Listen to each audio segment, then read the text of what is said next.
Outro tipo de sonho que todo psicólogo e psicanalista tem que estar atento são os sonhos com exames, os sonhos com provas, os sonhos com vestibular, onde o paciente muitas vezes volta para a universidade, volta para o ensino médio, é reprovado e tudo mais. Nesse tipo de sonho, o sujeito ele tem que superar uma prova.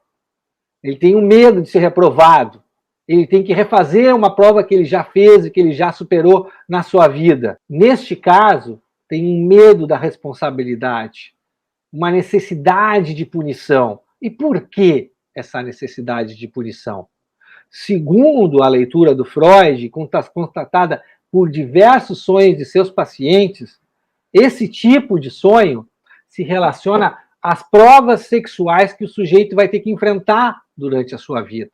E a própria maturidade sexual do sujeito, que ele está com dificuldade de enfrentar, que está com um conflito em relação à prova sexual e à maturidade sexual. Raramente as associações que pertencem a esse tipo de sonho permitem a gente chegar diretamente a essa conclusão, porque os pacientes não vão falar disso diretamente. Por exemplo, um paciente com uma forte inibição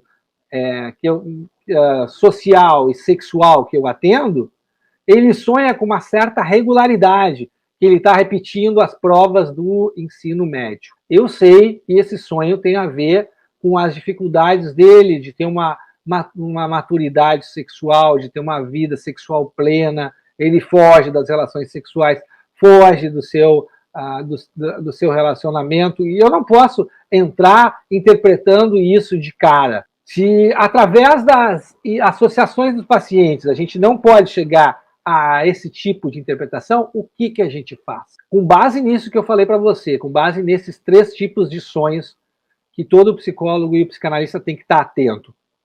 Qual é a diferença de um psicólogo e psicanalista que está atento a esse tipo de sonho de um psicólogo e psicanalista que não se preocupa com isso? A diferença é gritante, porque um exercita a escuta do inconsciente, o outro não. Exercita essa escuta do inconsciente, por mais dolorosa que seja a verdade que o inconsciente do paciente está trazendo.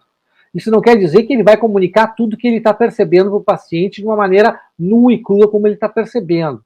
A gente tem que respeitar o tempo do paciente. E é aí que o especialista se diferencia da massa de psicólogos e psicanalistas. Um fideliza os pacientes. Os pacientes permanecem em terapia com ele. O outro não, porque não sabe como trabalhar com esse tipo de sonhos, ou acelera, ou dá interpretaços, ou pratica uma psicanálise muito selvagem, ou dá um tipo de interpretação que, apesar de ser correta, está fora do tempo do paciente de poder absorver essa verdade. Aquele que faz, que está atento a esse tipo de sonho, ele passa segurança e confiança para o paciente. O outro não. O que está atento a esse tipo de sonho, ele tem resultados evidentes, resultados que são visíveis na vida do paciente. O outro fica sem ter referências de ter resultado, porque não domina muito bem o que está acontecendo, porque não sabe exatamente o que está acontecendo. Aí, aquele que se sente valorizado consegue ter uma autoestima forte, que é o que a gente mais precisa preservar nos nossos atendimentos. A gente precisa defender com unhas e dentes a nossa autoconfiança nos atendimentos. E esse terapeuta que está atento a esse tipo de sonho vê o progresso do seu trabalho nas sessões, porque ele sabe trabalhar com os sonhos dos pacientes, ele domina essa técnica. O outro não consegue fazer isso. Tem um atendimento mais superficial, um atendimento mais generalista, atende mais ou menos todos os pacientes da mesma maneira. O terapeuta que está atento a esse tipo de sonho consegue cobrar um preço justo pelos seus atendimentos. Aquele que não está atento aos sonhos não consegue fazer isso. Fica achando que tem que cobrar mais barato para prender os pacientes, que o valor está alto demais, porque ele mesmo não enxerga valor no próprio trabalho, porque não consegue apresentar um serviço de extrema qualidade para esses pacientes. que faça com que os pacientes vejam o progresso nas sessões, vejam o trabalho acontecer, vejam o trabalho evoluir, se desenvolver.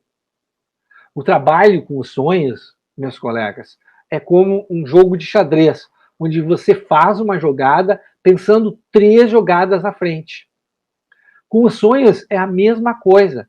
A gente vai visualizar conflitos e desejos inconscientes dos pacientes, só que a gente tem que saber qual é o melhor momento e a melhor forma de comunicar isso para os pacientes, para não assustá-los, para não aumentar a resistência deles.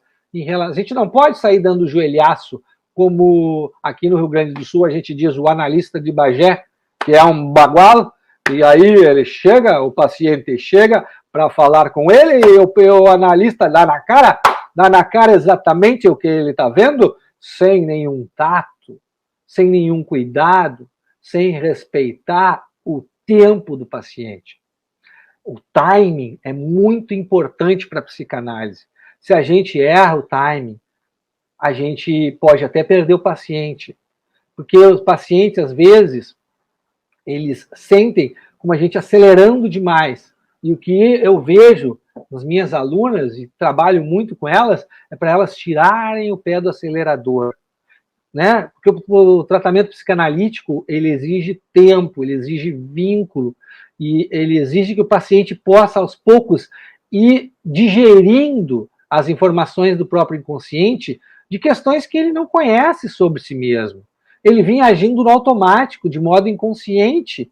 Ele já tem que aceitar que ele não é dono da própria morada, que ele não manda na própria vida, que ele tem um inconsciente que governa as suas ações, os seus pensamentos e as suas fantasias. Então a gente não pode jogar toda a verdade para ele, jogar no ventilador toda a verdade, esperando que ele tenha estrutura para receber isso. Não, a gente tem que ver conforme o paciente consegue ouvir o que a gente está dizendo e usar uma linguagem simples para que o paciente possa conseguir absorver esse conhecimento. Aos poucos, cada vez, durante as sessões, fazendo microtransformações para chegar aos resultados. Aí você pode dizer para mim, tá, mas eu estou no início da profissão, Leonardo. Eu não consigo trabalhar com sonhos na prática. Olha, eu vou dizer para você, no início eu também não conseguia. Eu tinha, quando eu comecei a atender, eu tinha medo. Olha só, eu tinha medo que os pacientes trouxessem o sonho para a terapia, porque eu não sabia o que fazer. É difícil mesmo trabalhar com sonhos. É complexo. Foi por isso que eu desenvolvi um método para realizar a interpretação dos sonhos. Algumas vezes, o sonho vai ficar claro, vai ficar límpido para você. Algumas vezes você nem vai precisar das associações do paciente para entender o que o sonho quer dizer. Outras vezes, o sonho não vai ficar tão claro assim.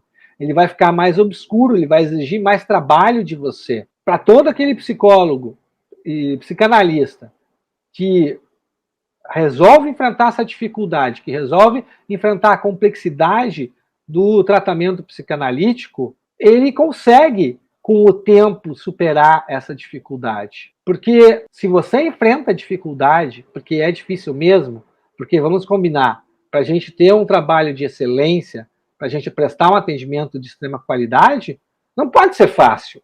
Se fosse fácil, todo mundo prestava um atendimento de extrema qualidade, não é mesmo? Então, para prestar um atendimento de extrema qualidade, é difícil. Para você ser a referência, para você se destacar na massa de colegas que estão por aí, você tem que enfrentar as dificuldades. É difícil mesmo. Senão você vai fazer um atendimento mediano.